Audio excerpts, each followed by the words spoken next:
Chapter 1. Who is DUDUS? On Monday, May 24, 2010, a media release was published in the local Jamaican press that got the attention of literally everyone across the island. The headline came in the form of a question, and one which was already being asked all across the globe at the island, and even across the globe at the time it was printed: who is DUDUS? Below those words were printed the following: the police yesterday released their profile of Christopher DUDUS Coke, who is wanted in the United States to answer to drug and gun charges. And just like that, everyone went berserk. Newspapers flew off the stands and out of the hands of vendors. Everyone was curious to read the details beyond the headlines. The profile came as the security forces issued yet another appeal for Coke to surrender after their initial efforts to apprehend him, which started on Monday 23, 2010, came up short. So naturally, this was one of those headlines that came with enough drama to warrant the attention it received upon being released. This was what was released to the public. Name: Michael Christopher Coke. Alias: DUDUS, Paul Christopher Scott, Pressy, President, General, Shortman, Omar Clark. Date of birth: the 13th of March 1969. Address: 33 Asquith Drive, Plantation Heights, Red Hills, St. Andrew, originally from Albert Street, Kingston. Telephone number: 876-847-4573. School: Arden High. Mother: Patricia Hawley Burton. Address: Building 25, Seaga Boulevard, Kingston. Girlfriend: Stephanie Gale. Address: 33 Asquith Drive, Plantation Heights, Red Hills, St. Andrew. Born, grew up in Tivoli Gardens. Vehicles: 1994 blue Nissan Bluebird, 2000 silver Honda CR-V.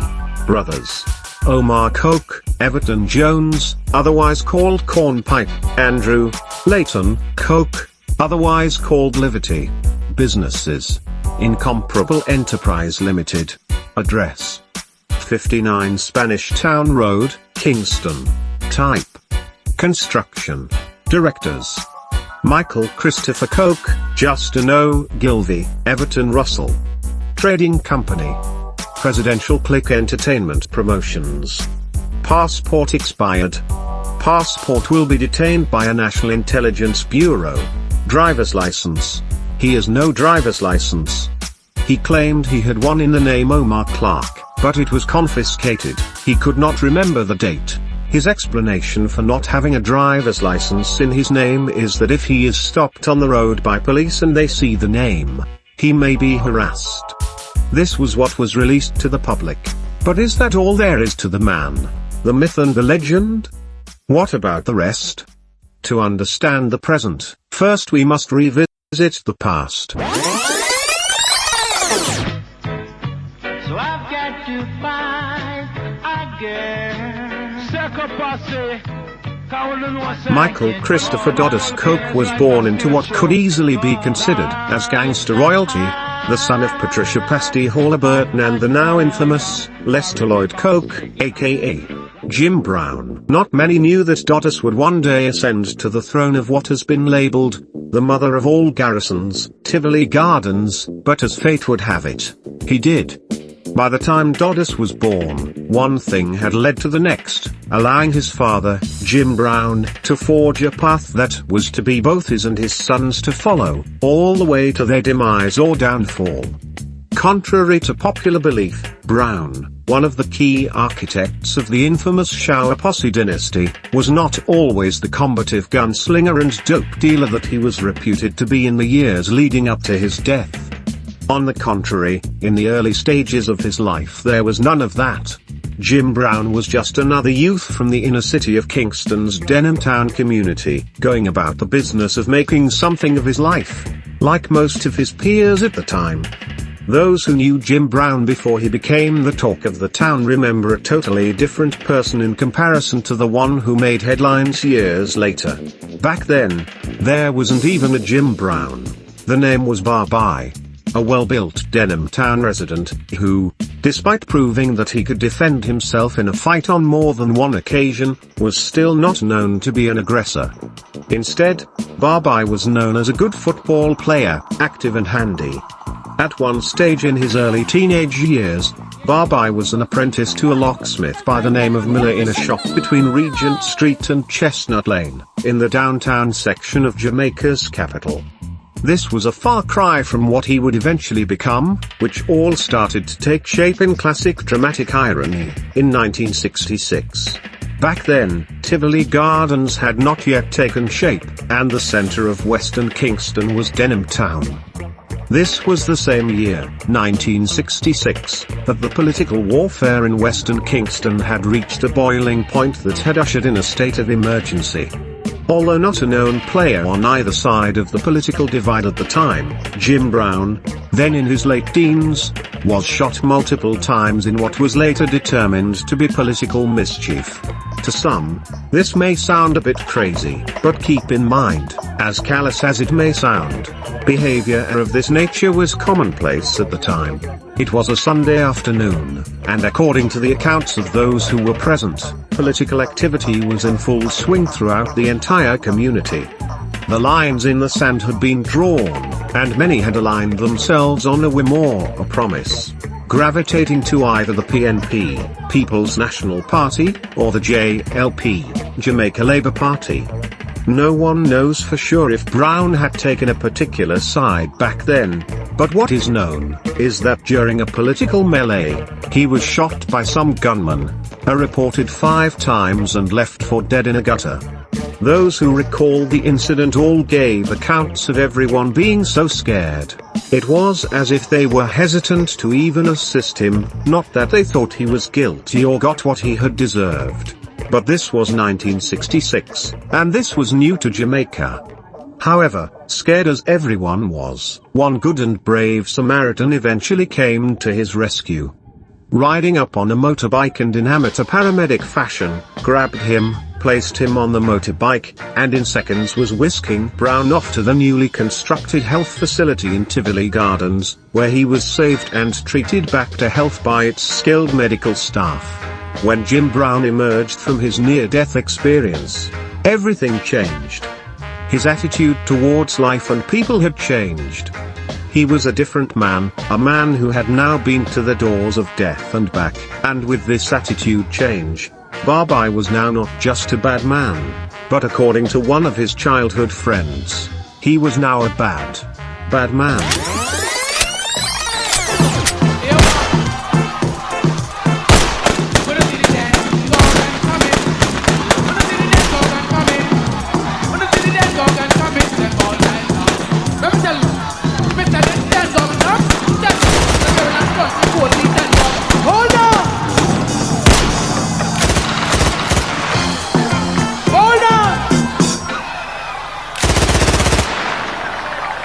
Well, Jim Brown should have got show for the year for this year show, man. When them say champion now, team work. Come on, boy.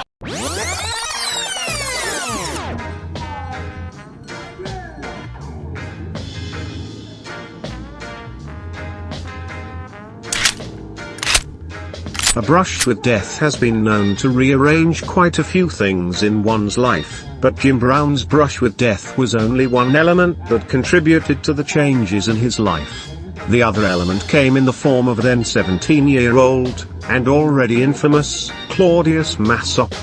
Massop was born in 1949 in the West Kingston area of Denham Town. He spent his early life in petty criminal activities and hustling in the streets. At one time, he was said to have even been a pimp, venturing later into the construction industry.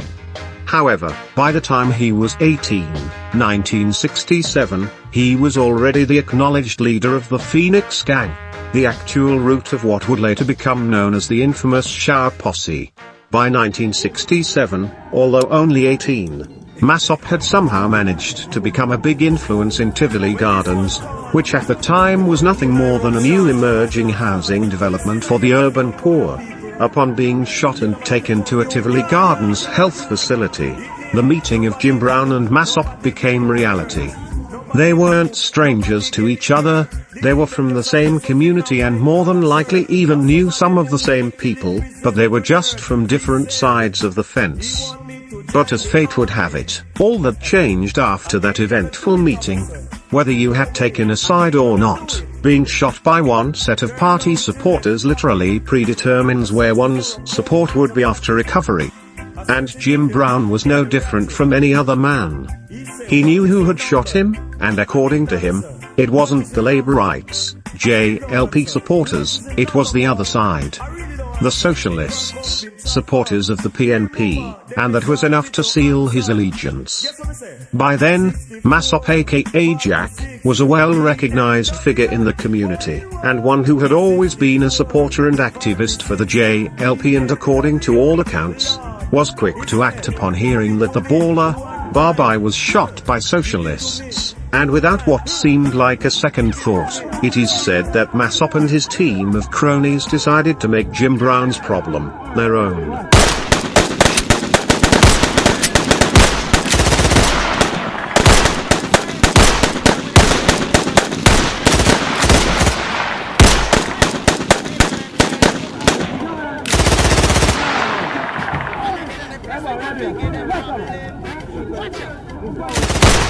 What happened next remains a mystery that has gone to the grave with those who knew the facts as they actually unfolded, but according to speculation, supposition and hearsay, the retaliation was swift and bloody, and brought with it the loyalty of yet another respected force in the community, Barbie, who would later become known as Jim Brown. With this new alliance formed, it took very little time for Jim Brown to mark his territory. Massop may have been a pimp, but Jim was just as good with the ladies. Surviving 5 shots now with modern technology is almost commonplace, but back in 1966, this was literally unheard of, and that alone added to the intrigue of Jim Brown's charisma and what seemed like power and magnetism. By the time DUDUS was born in 1969, 3 years after Jim Brown was shot and left for dead, later re-emerging as a totally different man, he, now in his early 20s, was already a proven ladies' man, or like one of his former lovers put it, he fought hard, but loved harder. He was young, well-built, well-known, and was now linked with the big man himself, Claude Massop, and he had survived being shot multiple times, a key element that separated him from most, because most who got shot even once back then, did not live to tell the tale. When the then 22-year-old, Pauline Patsy Halliburton, gave birth to Michael Christopher Koch in 1969, the man he would call Daddy, was already notorious in his own right. Some have disputed that Jim Brown was actually DUDUS' biological father, but was rather adopted, while some have suggested an even more twisted scenario. That, however, remains an issue to be resolved, and has since been left to the speculation of the streets. Before DUDUS was even a year old, Jim Brown's reputation had taken a dramatic turn. No longer was he known only as the avid soccer player and a humble youth, but by then, his name was being called in the same conversations as some of the most notorious men of his day. From the likes of Claudius Massop and his chief lieutenant, Carl Bia Mitchell, to the likes of William Burry Boy Blake, Feathermop, Earl Tech Life Wadley, Aston Bucky Marshall, Glenford Early Bird Phipps, Dennis Zeeks Phipps, Anthony, Tony, Welch and Vivian Blake, all deceased, with the exception of Zeeks, who is presently incarcerated. These were some of the men, and the likes of which DUDUS' father was known to associate with or was being compared to. Hence, these were the same men, or the caliber of men who eventually became DUDUS' godfathers, uncles, protectors and role models. This was the foundation, a cast of Jamaica's most infamous and notorious characters.